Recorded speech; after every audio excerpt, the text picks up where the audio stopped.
train with the best, be with the best, cook with the best.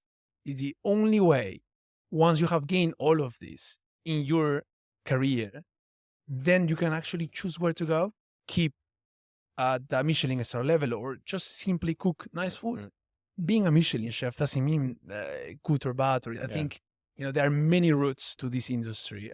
Welcome to the Hospitality Podcast. Where's the lamb sauce? Come on, man. I just need it. This is the lamb. Where's the lamb sauce? Presented by Arthur Gomez. God damn, I just spent $8,000 on some f***ing wine.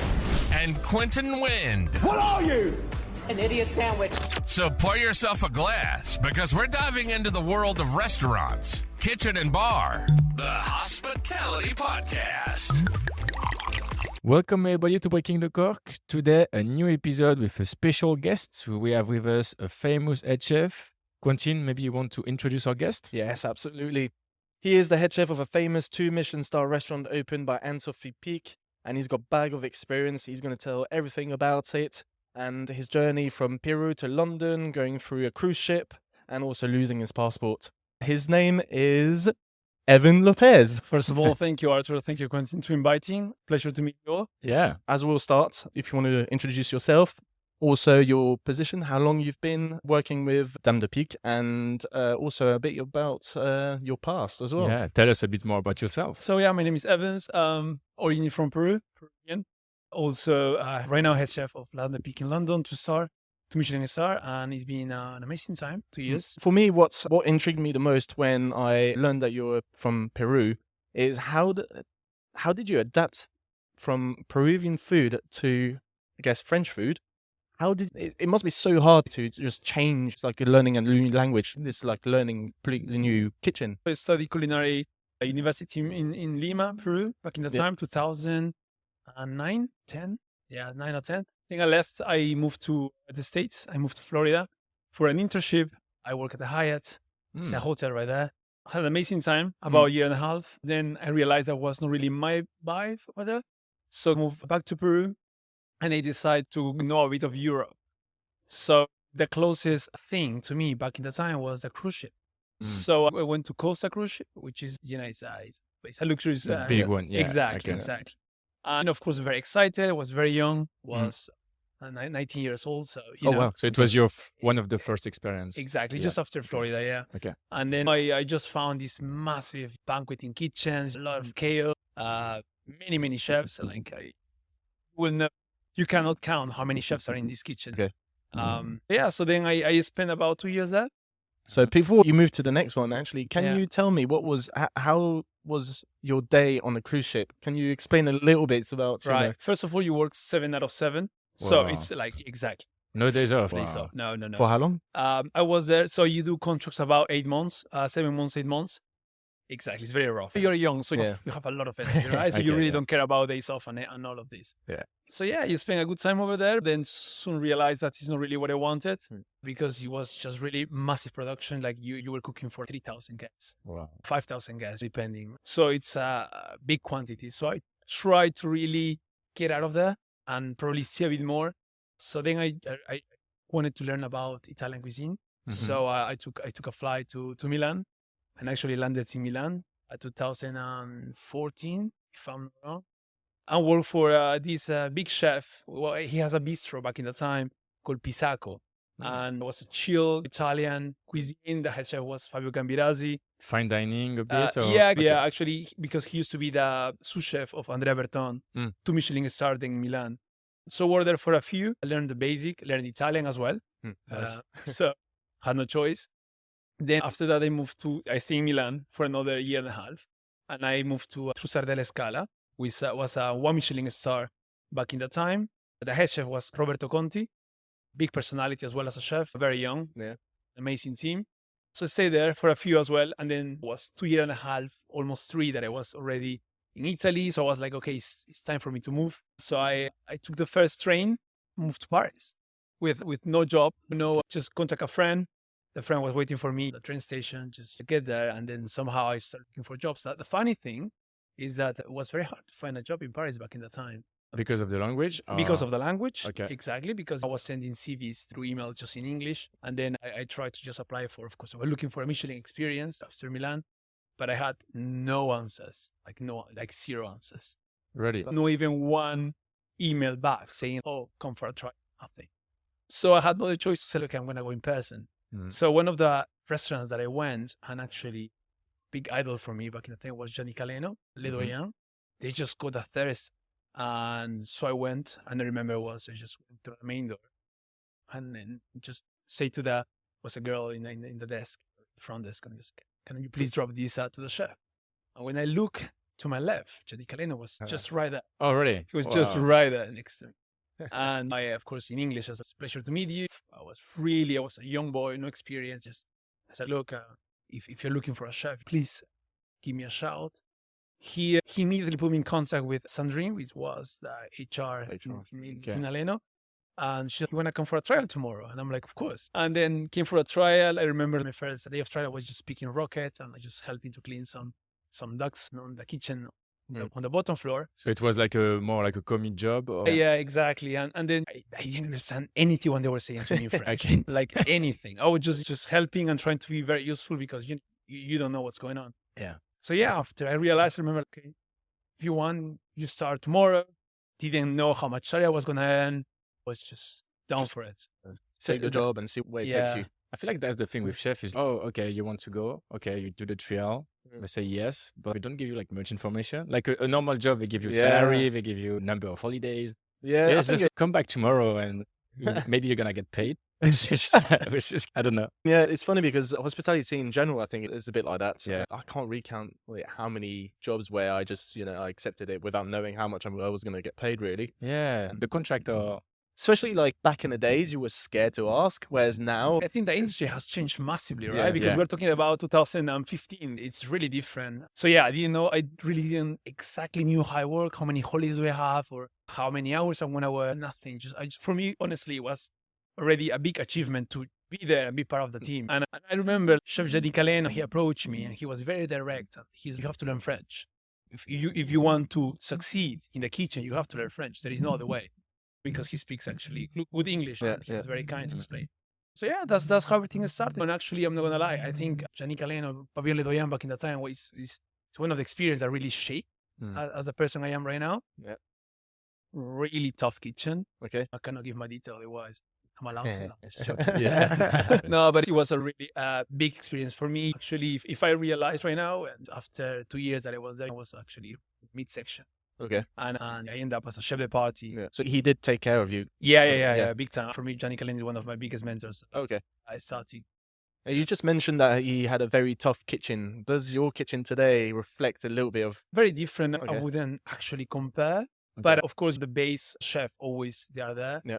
If I can give an example, back in that time, even all the chefs that were with me in the kitchen 2015, they all are right now, I would consider big chefs. For example, Domenico Candela, he was a chef de partie in Garmanger.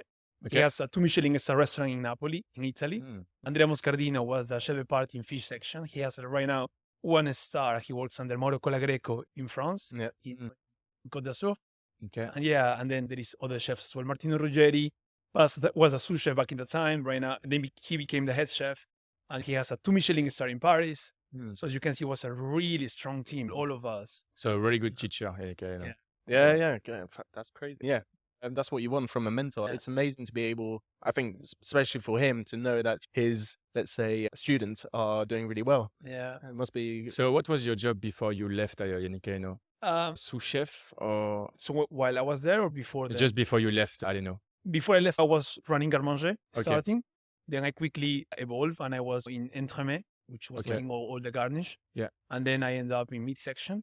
Okay. And of course, in the last period of the time, you have to run a bit of everything. You become that, so you're a bit replacing between Garmanger, Entremet, and midsection. What is, just maybe for people who don't really know, what is garde à manger when you say garde à manger? Garde à manger means you are really in charge of the cold section. It's all the starters. So everything which is canapés, toast, cold dishes, basically. Yeah. Okay. So you're preparing all these dishes. Exactly. Yeah. With a team, not alone. Okay. Yeah. So you've done 2 years in Paris. Yeah. You managed to speak the language. Yeah. That's impressive. So what did you do after Paris? Back in the time was Nicolas Letiran, the executive of Pavillon. And I told him, I told him like, I have to go. But not because I was unhappy. Actually, because you as a chef, you are always looking for a new More, challenge, yeah. something within the right time to move. So, Yeah. so I was like, I have to go. And he used to work for Alain Ducasse. So he put me in contact with Dominique Laurie, Weekends in Monte Carlo. Yeah. So they gave me the chance to move over there. Went there, of course, not regret anything at all. Was a big experience for me as well. Very tough kitchen. Yeah. Alain Ducasse. I can imagine. Any stars? Michelin stars? Or Yeah. 3 Michelin Oh, stars. it's the free Michelin star. Ah, okay. And they hired me only as a commis. If I was chef de party in Alléno, Yeah. they told me like, if you want the job right there, you have to start again from the From bottom. the bottom. Bloody hell. Wow. Okay. But that's not a problem. Yeah. That was not a problem. For me, actually, it was very good. I'm not gonna lie, because it really you can understand the very basic of the whole kitchen, how it works. So yeah, I spent another 2 years and a half over there actually with Dominique Laurie, and 3 stars, so you can imagine the level. Very busy kitchen, especially through May, which was the Grand Prix. Oh, yeah. Yeah, of course. You're always fully booked. Yeah. Always fully booked. So you were doing 60 covers every dinner. Yeah, massive kitchen. Massive. Nice. So nearly 5 years in France then. in Yeah, total. exactly. Yeah, 5 years in France. And then London. And then London, very unexpected as well. It was because there were these rumors about Britain getting off the Brexit. Yeah. Exactly. Thank you. I said, okay, I'm just going to give it a shot because I think London is always being looked not really good in terms of foods, I would say. At least there was the comments back in that time when I was in France. Yeah. They said, if you want to go to London, you have to go when you're really young. But for me, I was very curious actually to come to London. Okay. So somehow, I same as Paris, booked my flights. I just got in contact with, I was of course in the position, so I arranged a house previously this time. I moved to London in 2019, which was December. Yeah. And guess what? 2 months later, COVID hits. Yeah, COVID. Yeah. So what did you do during the COVID period? I was very lucky because, because there is a thing which also is very important. In Monte Carlo, before I left, I did San Pellegrino Young Chef, which is a competition who actually showcased best chefs in France. And I was very lucky to be selected in the 10th. And so I went to the final there. And actually, back then, it was how I met Anne-Sophie, because she was the judge of the competition. Okay. Oh, wow. Okay. The beginning of the story. Exactly. 2018, 19, something in between. Yeah. So I can't remember really. But she was the judge actually, and she was there. That's how I met Anne-Sophie. And then I ended up winning the Fine Dining Awards for sustainability. So I got a bit of calls around. Yeah. And I said, you know what? Let me just go and try for London. That's how I moved to London. And in my trials that I did, I met Isaac at the Clove Club. Okay, yeah. The Yeah. chef. Yeah, Okay. another big, for me, important path in my career, Okay. if I can be honest. Because many people are like, we've been working for 3-star, Yannick Alléno, 3-star, Alain Ducasse. Why you want to go back to 1-star in London? Yeah. But I think it's a nice challenge because I think being 1-star, it's sad to say, but you have to go back and look into food costs, into profitable of a business. The Clove Club as well, they were known in the 50 best guide. So it was a restaurant to look at. And then Isaac has this very different approach to food compared to Yannick Alléno and Alain Ducasse. He was really outside the box, I put it that way. Okay. So more about focus on sustainability or British, Okay. yeah. And I didn't know anything. Like sometimes when you've been training with French chef for 5 years, then you come to this restaurant and you don't know anything about it. Yeah. So I think that was exciting for me. I said, yeah, why not? Just give it a go. So Chef Isaac gave me, I would say, a lot of room for putting my ideas on. And of course, it's a team effort. It's a teamwork. Yeah. The head chef was Paul Quinn. So of course we work along with him, with Isaac. And guess what? After 2 years, we got the second Michelin. Oh yeah, that's good because now we have 2-star Michelin. Yeah, correct. Yeah, correct. So also I saw a bit of transition of the Clove Club. Yeah. Because I think the restaurant in the very beginning, they start not really looking for it, but then somehow they were just going to that level and now they have 2 Michelins. Isaac has a brilliant philosophy of British cuisine. He's a Scottish. The food is amazing. The food is amazing. It's incredible. Yeah. I learned a lot from Isaac. It was your last experience before joining the Pic family, right? Exactly, yeah. funny fact is was not in my plans to work for Anne Sophie. Okay. How it happened is after the Clove Club with Isaac, I kind of had some personal issues in my life, and you understand where you really want to go. And it was a few years since I left my country, Peru. So of course you feel a bit lost because you've been cooking for French chefs, also for Isaac, which is a British chef. I wanted to reconnect with my roots. So actually book a flight to Peru with no return ticket. Oh, wow. Yeah. So I just booked a Very flight bold. to Peru. I was meant to leave the UK. It was 2022, now I remember. And then I was like, okay, I'm just going to go and try to do 7 months just traveling Peru, Okay. reconnect with my roots, Yeah. come back, and probably open my own business. Nice. Guess what? I lost my passport. I didn't lose it myself. It was DVLA who lose my passport because, this is a really funny story. I had my driver license, which I had to renew. So in the process to renew my driver license, since I'm not British, I have to send my passport to the DVLA for them to send me back the passport with my driver license, right? Okay. So I send it, and in the way back, just Royal Mail, they lost my passport. It never came. Like in the mail? Yeah, and they never came back. Yeah. So I had a few issues. I called, I asked for it. I explained my situation. I was like, look, I have to, it's not like I have to go. I have to leave. And you need to have a passport. Exactly. Then I contacted my lawyer, and they were like, you can leave, actually, with not a problem because you're Peruvian, but to come back is going to be an issue. Yeah. Anyway, long story short, I managed to get my passport a few months after. Okay. Yeah, such a hassle. Then in the meantime, Chef Anne Sophie called me back, and she said, Evans, have this big project. You want to come talk in person? And so I took a flight. I went to Valence. Without a passport? No, with a The passport was back. with the passport is was back back. still. So I flew to Valence and had a really nice conversation with Chef Anne Sophie. And when you have this feeling that you are not really ready for it, your own business. I don't know. Chef Anne Sophie has always been an idol for me since I'm a young chef. And then when I was in Valence with her, and then I realized very quickly that there was still much to learn and rediscover. I feel like you should have applied for the Top Chef of France, the Top Chef of France. Yeah. That would have been amazing because she actually features in there, so she has the contacts and all that. But you would have done. She's a judge. No, she's not a judge, but Okay. she's one of the guest that's and guest, okay. she judges on one of the episodes. So yeah, then that's pretty much how it happened. Then I think for me to work under a big name, Yeah. and understand her universe, and her philosophy, and the way how she actually thinks about is very deep. And it's been 2 years since I took over Dame de Pic as head chef, and actually I'm in this process of keep learning, and her way of thinking always surprised me. Actually, in 2 weeks' time, I'm going back to Valence right now because I have to go Okay. often because every time there is a menu development, I have to be with her. Okay. To work alone. I present my ideas. She always She- tries me to her path. She really is taking on, under her wing, really. She's... That's amazing. So you want to open your own business. Is that still in the plans or? You never know. Yeah. Of course, I think the dream of every chef, Of or course. every person, is to be independent, have your own thing. I'm very young. Yeah. I consider myself old are very you? young. I'm 32. I'm 32, so Of course, I think I still have a few years ahead for me to learn. And when the right time comes, it might happen. I feel like you can feel it when. Yeah, no, 100%. to- It's better to have a bag of experience and then open it rather than rush it. Especially as a chef, you have until your 60s or 70s, if you want, even to do your own cuisine and develop what's in your mind and express yourself. That's why I think.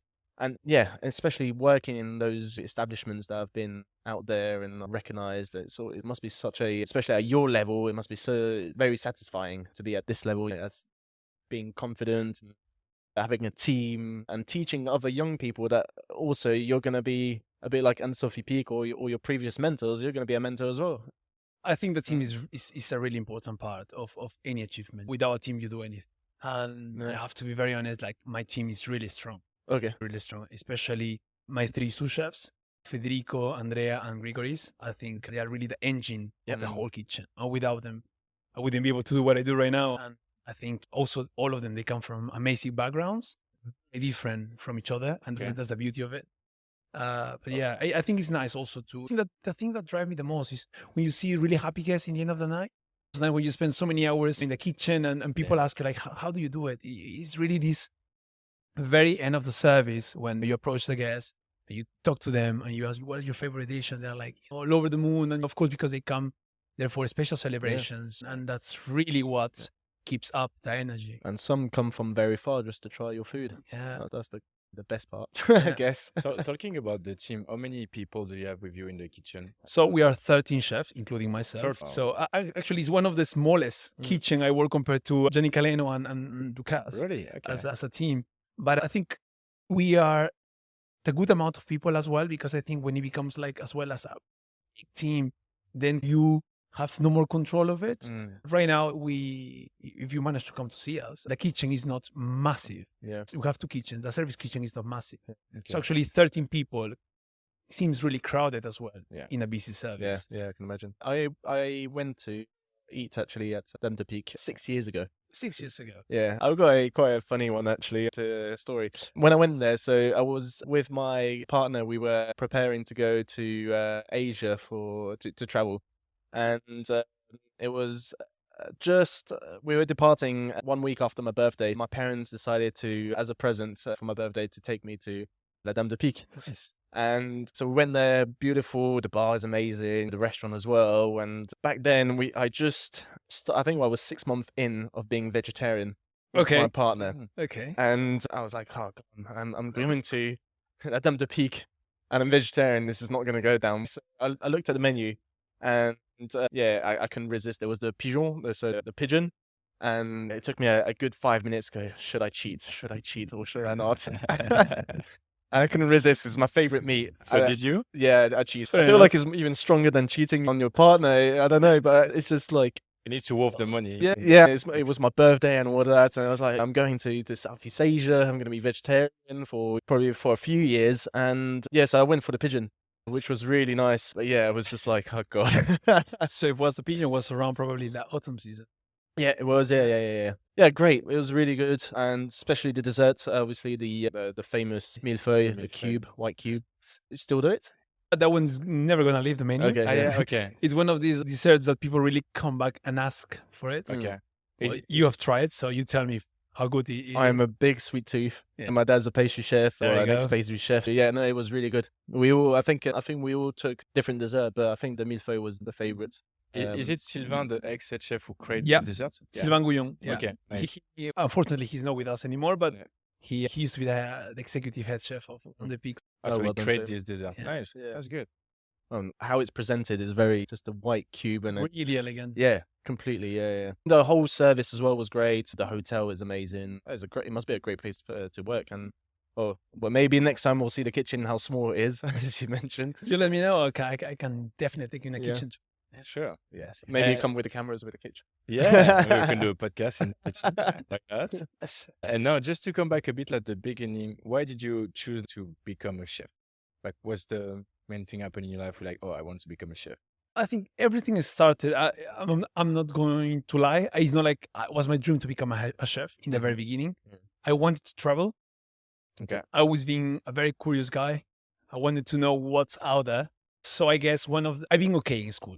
I haven't been like not too bad, not too good. I always been the average kid. So I wanted to find something that people need, and you don't actually have to have a massive degree. Like, you know what? I think cooking is what it takes. And then, I come from a family in which my mother, she's an amazing cook. She grew up eating properly, very lucky. So yeah, I think that's one of the main reasons. I was like, okay, let's just study. Then I had a friend back in high school, also interested in being a chef. And I think that's how everything started. It's quite funny because I realized something that you said early on. You said that you wanted to go back to Peru, really found your roots and come back. So I'm assuming when you to open your business. So when you say I'm coming back, does that mean you want to open your business in London? Have you decided, or is it I'll come back to Europe? Until now, sometimes it's a big question mark in my head. I've been traveling a lot, but so far, London is one of these places that I feel really comfortable living here. I don't know if I'm going to stay here all my life. I mean, you never know. London, first thing when somebody meets someone in London, you never ask where you're from.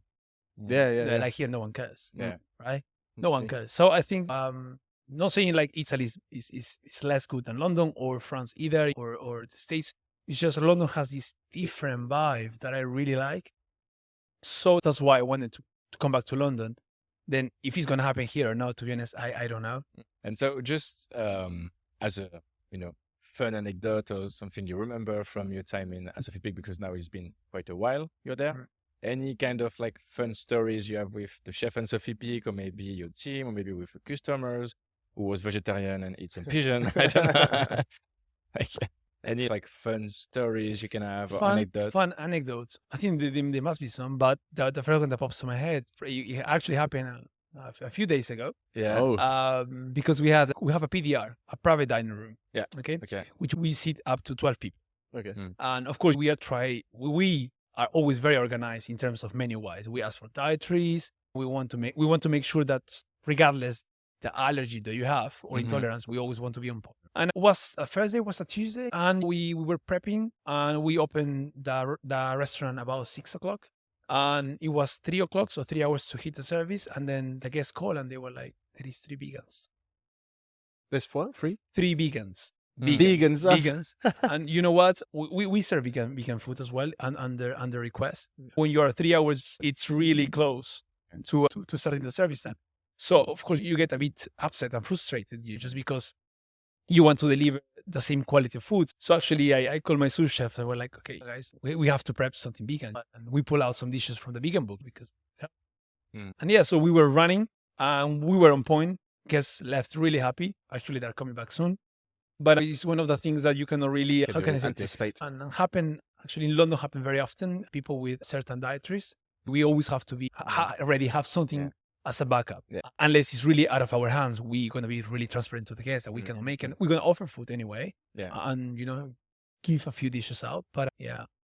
But for example, in that situation, if someone is asking for like a vegan dish a few days before, do you have a special menu on the side for vegan? Or Yeah, big time. We have 2 menus, which is called Découvert en Voyage. One short version of the full tasting experience. So of course, when there is a vegan person, that happened a few times before, and they want to book with us, we ask, do you want to have the full tasting menu or the short version? And depending of what they choose, we make a menu for them. Yeah, we prepare. Because you have 2 menus at the Sophie Pic. Yeah, right? Yeah, we have 2 menus. We do only tasting menu. It's called a Voyage menu, and then there is a short version of the Voyage menu, which is 2 dishes less than that. Okay. It's just depending because we have a lot of hotel guests as well. Yeah. So sometimes they don't want to stay there for 2 hours as a dining experience.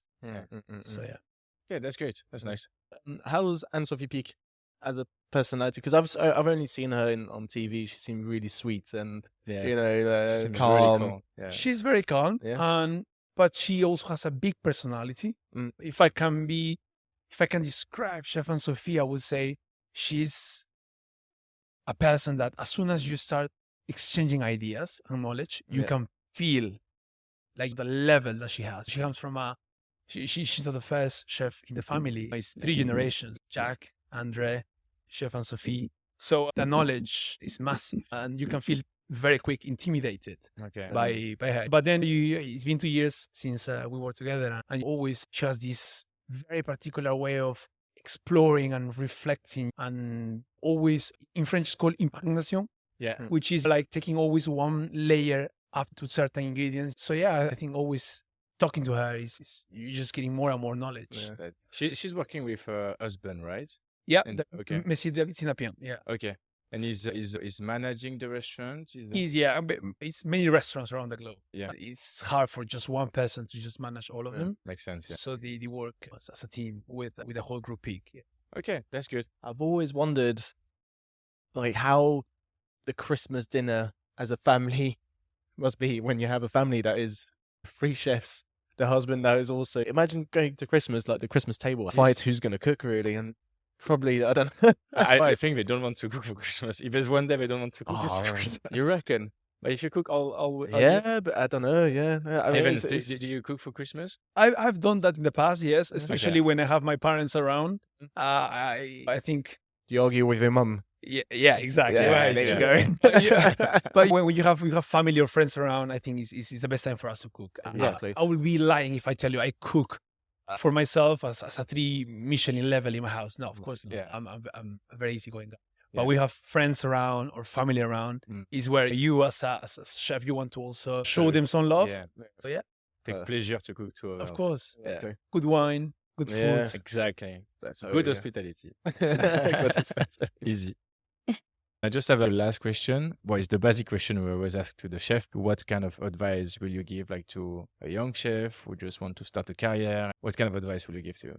I think nobody is really sure about being a chef, and there is up and downs Okay. in the whole process. There are days in which you're going to feel motivated, and there are days in you will feel really like you want to change career because hours that you do, because of the stress that there is in the kitchen. And I honestly believe that it is not an easy path to follow. But an advice I can give to young chefs is really don't look for money in the very beginning. I know money is important, and don't take me wrong. Yeah. And I think is you have to look after yourself as well, no? But at the very beginning, just be a sponge and just absorb as much as you can. Train with the best, be with the best, cook with the best. It's the only way, once you have gained all of this in your career, then you can actually choose where to go, keep at the Michelin star level, or just simply cook nice food. Being a Michelin chef doesn't mean good or bad. I think, there are many routes to this industry, and young chefs especially, they really have to, absorb as much as they can while they're still young. Because then, as you grow, there is more responsibilities. Family comes after as well, and you have less and less time. I think as Gordon Ramsay was saying, as a young chef, you have to be a sponge to get like the maximum information you can get when you're young to being a big chef. I mean, it is completely hard to be in any position in hospitality, really. But by the sounds of things, for your roots and your journey in hospitality, my journey, and probably yours as well, Arthur. But one thing, what's been amazing for me is the traveling. I've traveled to Australia, New Zealand, Southeast Asia. I've worked all over those places, and always through hospitality. And there's always been jobs for me and lessons to be learned as well, and experience to gain. And I think that's one common thing in that job in hospitality, is that you can travel as much as you want, really. Yeah. And if you're not scared to lose your passport for a driving license, then very much, Evens. Thank you very much. Yeah, it was really nice to have you on the podcast. It's always a pleasure to have another chef on as well. Time went really quick, didn't it? Always does. We told you 40 minutes already. Right. Yeah, it's too good. But yeah, thank you very much again for guys to listen to our episode 6. Yeah. And yeah, we're trying to post this week, so Thursday. Not that it really matters. Maybe we're going to be late. It's going to be Friday. Well, who knows? If it's sunny, we'll put it up. If it's not, no, but thank you very much. Follow us on Instagram again, and we're available on all the platforms. And yeah, next episode should be the week after. We've got some really cool head sommelier. And also, we might have an investor who invests in companies such as restaurants and bars in hospitality. So it'll be quite cool to have a view on big investors. What do they look into before they invest? And yeah, see you next episode. Thank you, Evens. Bye-bye. Thank you. Cheers, guys. Ciao.